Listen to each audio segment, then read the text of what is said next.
Welcome back to the marketplace.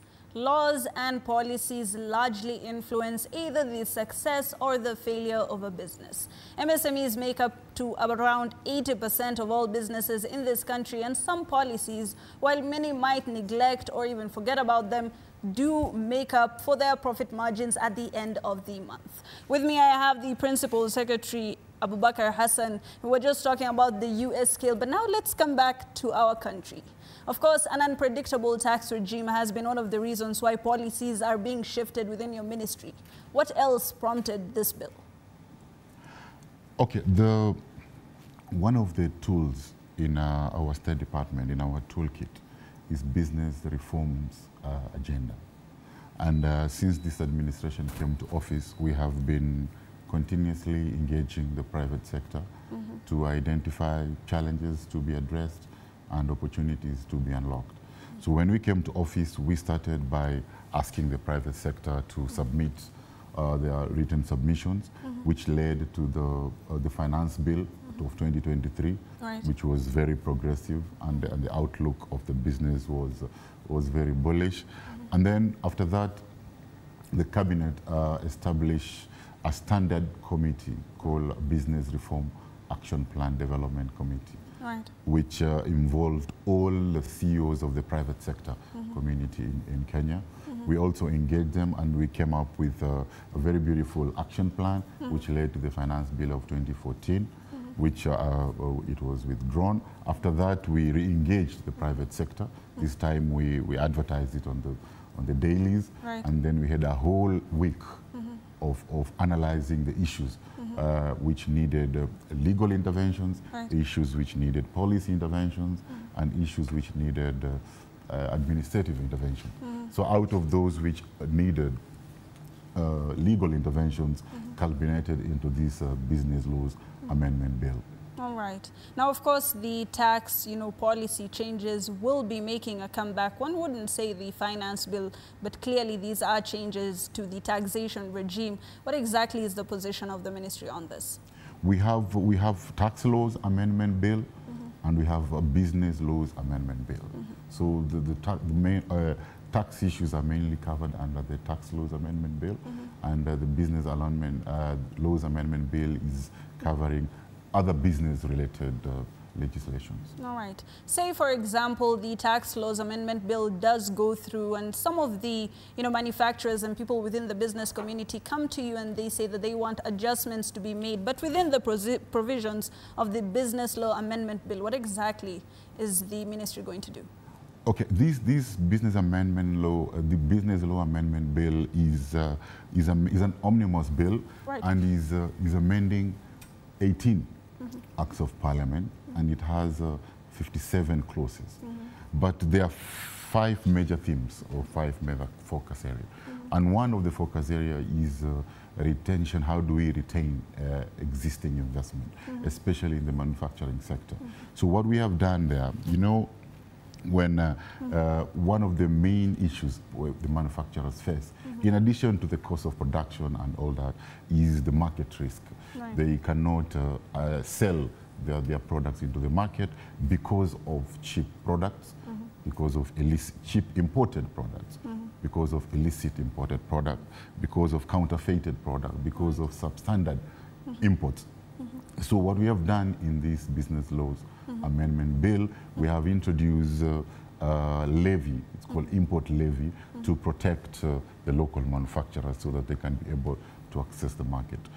That is one. 2, we have also made it mandatory for public agencies to at least buy 14% of their procurement to come from the locally manufactured goods.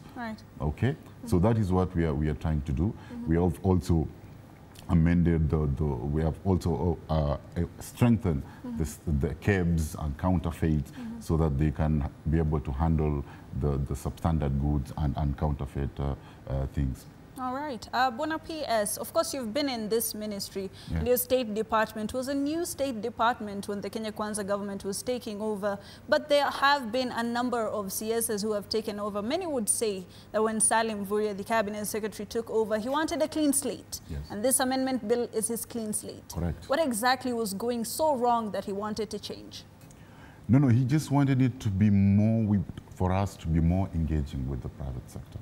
So, and that is why he wanted to be more robust, and he wanted us to refine and retool and recast how we do stakeholder engagement, how we do public participation, how we do external communication. And that is why we redid everything, culminating to this business laws amendment bill. All right. A lot of the time, the Kenya Association of Manufacturers and even the private sector have lamented that maybe the ministry is not hearing them out. The KNCCI have also lamented about this. Do you believe that now they feel more heard? They feel more heard because this is this bill is product which is driven by them. Yeah, the Kenya National Chamber of Commerce, the Kenya Private Sector Association, the Kenya Association of Manufacturers. This is what they want. All right. So it is driven by the private sector. Right. Bona PS, I've gone through some of the proposals and I'm seeing the Kenya, KEBS is one of the state departments, or rather one of the bodies that has been touched on the most. Have you maybe found it that KEBS was not doing its mandate well, or is this just a boost towards the right direction? Yeah, it's just to strengthen. As I said, manufacturers were complaining about cheap imports, substandard imports, counterfeited imports. So what we are doing, we are basically strengthening these agencies to support local manufacturers. But the most important thing in that bill is, let's start by the number one theme or number one focus area. We are targeting promotion of private investment into two key pillars of our economic transformation agenda. One is on the affordable housing space. As a country, we are, our population is increasing at the rate of 2.2% and urbanizing at 4.4%. Right now, currently, we have around 1,500 slums and almost 6 million people who are not in decent houses. So there's a deficit of affordable housing. His Excellency the President had committed in his manifesto that we're going to build at least 250,000 houses every year. So what we have done in the Finance Bill of 2023, we've been able to put incentives and to attract private investment to build those affordable houses. We also introduced a housing levy. Thanks for the housing levy, we are using it to de-risk private investment, because once they build, we are able to offtake the social housing and the affordable housing. So the biggest problem has been at the end user financing. The banks are saying if we finance these hustlers to buy this unit, there are two issues which we want to be helped. One is the titling of the apartment, and two is if the hustler defaults, it takes time for us to foreclose. It takes almost a year. All right. So as government, what we have done, first of all, we have this entity called Kenya Mortgage Refinance Company, which is working with banks to make sure they finance hustlers at a very low interest rate. But there are two issues. There is a cost of capital and cost of risk. So we are giving money to banks to finance to hustlers to reduce the cost of capital, but the cost of risk is borne by the banks. So, and the banks, they raise those two issues. The titling to be secured and the foreclosure period. So in this bill, we have reduced the foreclosure period from 12 months to 6 months, so that we give confidence to banks to be able to finance hustlers to offtake the houses which we are currently building. Right. I'm also seeing a proposal to amend the Public Procurement and Disposal Act and to provide for mandatory public procurement of 40% of goods and services from local manufacturers. What does that mean exactly? What does that mean for manufacturers? It means it's good for them because it's buy Kenya, build Kenya. We want that all a government agency to purchase from the local manufacturer. So we are giving them an offtake for their produce. All right, and you've also talked about, of course, the banks. So there is also a proposal to amend some of the acts to have stiffer penalties against banks and credit institutions that do not conform to prudential guidelines. What were some of the emerging problems that forced this? All right, so as I had said, this bill had 4 themes. Yeah, one is to promote a private investment into our key pillars of our economic transformation agenda, that is affordable housing and the digital space where business process outsourcing are hosted. 2 is to attract, to facilitate investment, and that's why we are amending the Kenya investment laws and the special economic laws. 3 is about financial market deepening. Right. So we want to strengthen the stability of the financial institutions in Kenya, and that is why we want to raise the core capital of banks from 1 billion to 10 billion in the next 3 years, and also to put those credit providers who are not non-deposit taking into regulations. All right. Some of the other things that just jumped out at me, especially concerning the standards body, is, of course, for manufacturers, you are encouraging, self-standardization to ensure that the quality of products, are enhanced and are held up. There's also the chain of production to be followed to promote standards quality. How exactly are they supposed to self-regulate and then have KEBS come in as well? What are the tenements of this particular agreement? It's because, when we are importing goods, all goods which are imported must be checked by KEBS. But for local manufacturers, it's not that mandatory. So we wanted, but they have to produce products which are of quality. So we are telling them they can self-regulate, and then we just come on top of it. That is what we are trying to build, an ecosystem of self-regulation amongst themselves. Yeah. Bwana PS, of course, the Cabinet Secretary had touched on the Kenya Bureau of Standards quite recently, and he did say that it would be open to private laboratory owners to ensure that quality is maintained and to come in capacity-wise where KEBS cannot uphold it themselves. How exactly is that supposed to pan out? It's first of all, for anyone who has capacity to do that, he has to be accredited by KENAS and then designated by KEBS, because KEBS has no capacity to be everywhere in Kenya. So that is why they have this laboratory. So once accredited by KENAS, then you can be designated by KEBS to be doing those quality standards assessment. Right, but when we have the private sector infiltrating something as delicate as quality and standard insurance, don't you feel like some of the producers might be getting away scot-free if there isn't an airtight system to hold them back? But there is an airtight system, because you have to be accredited first by KENAS for competence before you are designated by KEBS to do the standard assessment. If you do not comply with the conduct of business, you will not be accredited. The accreditation will be removed. Right. When is this going to be, looked into? Will there be an officer within these laboratories making sure that each and every day, yes, there is inspection and quality assurance after every quarter. Or if it need be, if there is a suspicion. Right. Yes.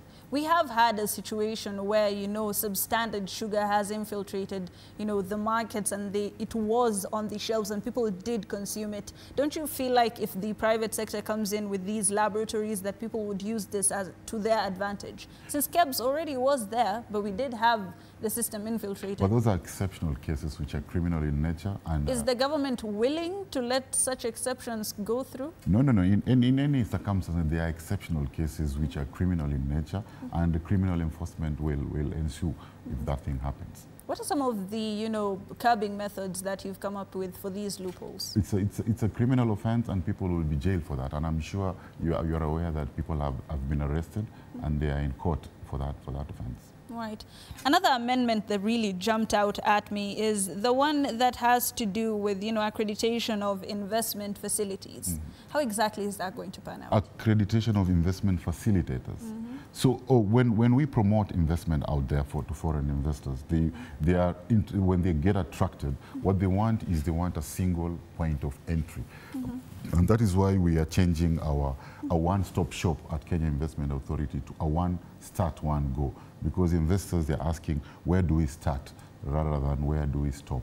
So we have renamed it, the nomenclature, from one-stop shop to one start, one go center. And now when they want a single entry where they can be facilitated. But it's very difficult in Kenya to do that, and we can't force them to go to Kenya Investment Authority. But because they are being facilitated by everyone. Even you can facilitate an investor. You get a foreign investor, and but now in that story, most of them they get misled, and most of them they get conned. So what you are saying, we want these facilitators to be our partners, so that they can have standard way of facilitating, getting the proper information to tell the investors. So we want anyone who wants to engage foreign investors for the purposes of facilitation to partner with Ken Invest. You'll go, you'll get accredited, so that it builds confidence to the foreign investor that is dealing with someone who is accredited by Kenya Invest, and he will not be misled, he will not be conned. Right. It's more for investment protection. Right. So there will be a database of foreign investors and foreign investments. Of course, this will push up FDIs. What are the numbers? Just tell me, what exactly do we stand to gain from this? Currently, under the leadership of the President, when we came in, we had the lowest FDI ever in the Kenyan history, which was around $450 million US. When the President came in, he took it to 750 at the end of 2022. And at the end of 2023, we have double FDI. We are at $1.5 billion as per the UNCTAD report.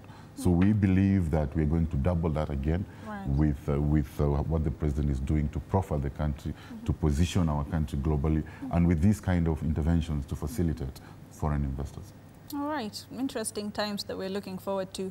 Of course, there's also the composition of a scrap metal council. Scrap metal has been, a thorn in the flesh, especially for the energy sector when it comes to the infrastructure that facilitates electricity within the country. And of course, Kenya Power was saying that they would not want the scrap metal business to come back, because when it was banned during the Uhuru era, they didn't have any cases of, vandalism. How exactly is this particular council, or is this particular, scrap metal council going to come in to change this? It's all about regulation. And what we are trying to amend there in the law is coming up with a council which is properly governed. So we are changing the composition of governance in the council. Once that one is fully reorganized, then we believe that now the enforcement of all those offenses by the vandalism will be okay. So we're just targeting the head, and everything will be correct. We're just targeting to amend the council itself, because it is private heavy. Most of the people who are the dealers, metal dealers, are also part of the council, and they do not enforce against themselves. So we want to reduce that number so that it is more government heavy. Right. When you're weighing, the pros and cons of having this scrap metal council, do you believe that the pros would outweigh the cons, considering that, the infrastructure, the electricity infrastructure, is costing the government hundreds of millions every year? Yes, we believe that at the top, if we set the tone at the top, everything will be sorted out. And that is why it is only one clause which has been amended in the scrap metal at the board. We're just reorganizing the board. Right, and this particular amendment bill has a lot of councils and inspection bodies. Now, there's also the proposal to have an inspection body at the country of origin. How exactly is that going to pan out? That is for KEBS. What you are saying is, as I told you, KEBS have to check all the goods imported into the country, whether they are substandard. So they cause a lot of delay at the port, which leads to a lot of delays, and people start paying storage costs and all that. So what we are trying to do is we want the goods to be inspected from where it's coming from, the origin, and that is where we are getting the guys to conform, to make sure the goods conform to the standard from where it came from. So when it comes here, we'll just check if it complies. It just passes. There is no time wasted in doing the assessment again. However, if there is a complaint, or we just sample that there is something wrong in whatever has been assessed from the point of origin, then KEBS will come into play again. just yesterday, the Changamka festival started within the country, and this is usually such a big, forum, especially for manufacturers when it comes to showcasing some of their wares and, of course, selling them to Kenyans and gaining that traction. The Buy Kenya, Build Kenya agenda has been something that the government has been pushing for years now. However, some of the manufacturers are saying that this is not being taken up as much as they would like to. We are not as good at consuming our own goods as we are at creating them. What are some of the things that the ministry is doing to promote this? This is what we're doing. We're making it law that all government agencies, at least 40% of the procurement must come from locally produced goods, manufactured goods. Before it was just an encouragement, then it became a policy. Now we're making it law. To build their confidence now that at least in my budget, in my procurement plan, 40% it's a must that I must buy from a local manufacturer. Yes. One of the challenges that they've also highlighted is, getting some of these raw materials. They're saying that some of the changes that are usually made, especially in taxation, makes it so hard to import some of their raw materials. What are some of the solutions? But raw materials are usually not taxed. We are putting levies on finished products, where I think we have a philosophy in the East African region that raw materials are not taxed; they are just taxed at 0. Then semi-finished goods is at around 10, then finished goods around 25. So if you are purchasing raw materials, they are generally not taxed. Some of the changes will also be affected in SEZs. What are they? In the ACZ, I think the problem where the investors were having is they wanted clarity on what are the benefits that they're going to get. And we are saying now, before we are telling, if you read the Caesar Act, it says the benefits, you can find them in certain laws, tax laws. But now we want to provide all the benefits there and then. So if you read the Caesar Act, you'll be able to see all your benefits at a go. So you're providing clarity. 2, we are also providing the predictability. So we are saying all those benefits will be available to an investor at least for the next 10 years. So you're providing tax predictability for 10 years. What about the cottage industries? How exactly is this supposed to help them in the entry into the markets? Ordinarily, what we're saying is we have a mechanism, for example, to sandbox these activities, like in Kirdi, the Kenya Industrial Research and Development Institute, which can sandbox the startups, manufacturers. Because right now, since the president has been able to make Kenya the startup hub. In last year, we were rated #1 in Africa in terms of startup funding. But most of the startup funding is going to tech companies. So we want to diversify that so that with the startups also goes to manufacturing side. So we have institutions to help them in the sandbox and incubating them before they reach the market level. Right. And there's also, changes to the Anti-Counterfeit Act. This has been something that, Kenyan manufacturers have been dealing with, and consumers especially. Some of the times when consumers come in, one would say that they are not protected very well. How exactly is this act coming in? Yeah, it strengthens the enforcement capacity of anti-counterfeit so that the goods are not counterfeited, and it builds the confidence of the manufacturers that at least the goods will not be substandard and it will not be counterfeited. One of the mandates for the ministry to hold up is to balance the needs of the consumer and the rights of the manufacturers. None should be, trampling the other. Yeah. A lot of the time when it comes to consumers, and this could be a double-edged sword, they would say that we want to import products, we want the imported products. Why are you enforcing, Kenyan goods upon us? What would you say to this? Because we don't want to encourage consumerism. Right. We are a country of producers and manufacturers, and the president is doing his level best to subsidize production. He's doing his level best to incentivize manufacturing, and because it is there where we are going to create jobs for our youth. So we just don't want to create jobs in other countries. Then they just sell to us just because it's cheap, and we just consume. We want to produce them ourselves. We are also, a country of free will, and free will kind of entails that I could take up whatever product I may need. Yes. When it comes to forging trade ties with other countries, it's a give and take situation. How exactly do you handle this balance act between ensuring that we are, also giving other countries the benefit that they could possibly accrue from selling within our country and exporting? And they're free to sell, so long as those goods are not produced, we are not producing them. If we have capacity to produce, then we will protect those manufacturers. If we do not have capacity, then you can sell. But if we have capacity to this quality and the quantity that is needed to the market, then we need to protect those manufacturers because they create jobs for our youth. Yes. One of the projects that the government was running was ensuring some of the more developed countries, such as the Middle East, would come and set shop here and manufacture within our country. Yes. What's the progress on this? Yeah. What we're trying to do, as our investment philosophy, our investment promotion philosophy is we are trying to be investor-centric.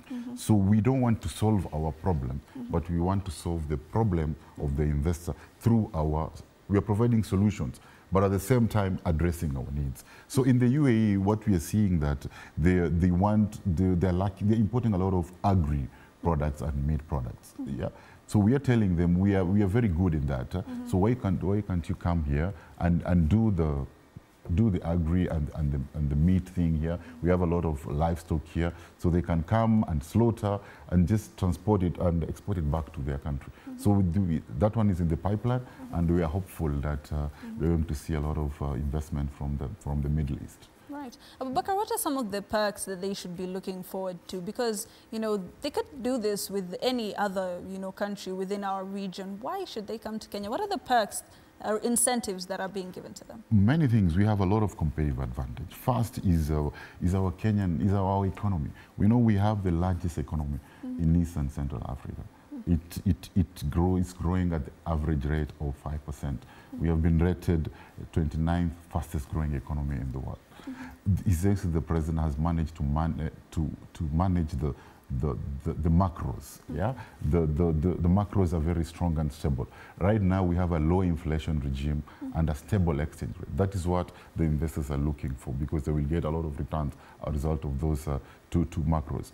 Two, we have a very stable political environment. Right now, it is broad-based and a very stable security environment. So that is what the investors are looking for. But most importantly, it is the investment climate and the business environment. First, once you set up in Kenya, you have a market access not only to Kenya, but East African region and the whole of Africa, and to the America through AGOA, to UK through the Economic Partnership Agreement, through the European Union, through the Economic Partnership Agreement we have just signed. We are now signing another Economic Partnership Agreement with UAE. So that is a whole market that you are going to get. But for you to access that market, you need to produce competitively.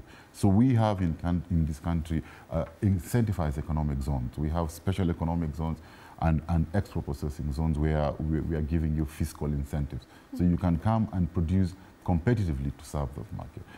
The third one is on we have, one of the factors of production is labor. Right. We have been rated #1 in Africa in terms of quality of our human capital, and very affordable. So that is what we offer to these investors. And most importantly, our economy is powered by 92% green energy. And you can see the whole world is moving on a green transition agenda. And people are looking for green products, green services, which you can only produce them in Kenya.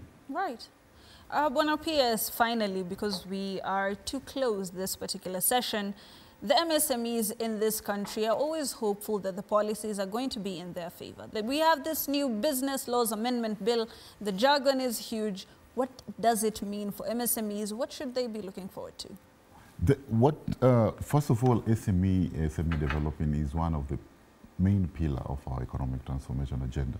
And what we are trying to help them is to help them to access market. We are opening the market for them. We are getting the export requirements for them. We are helping them with financing at a low cost, a low interest rate. So that, and we're looking for off-takers for them and in those markets so that they can be able to sell their products. And we have a State Department just focusing, giving them every need they want called the State Department of SMEs. So we are working closely with that State Department to ensure that the SMEs are enabled, they are empowered and emboldened to up their game and take advantage of these opportunities that exist. All right. Thank you so much, Abubakar, for joining us tonight and for giving us your precious insights. This has been The Marketplace. We were discussing the Business Law Amendment Bill, some of the proposals that it has, and some of the effects that it could have on the world of commerce within the country. And we've also touched a little bit on the U.S. election as we wait for Donald J. Trump to be named the president of probably the largest superpower in the world. Thank you so much once again for joining us. My name is Ibak Saeed. Have yourselves a very lovely Wednesday night.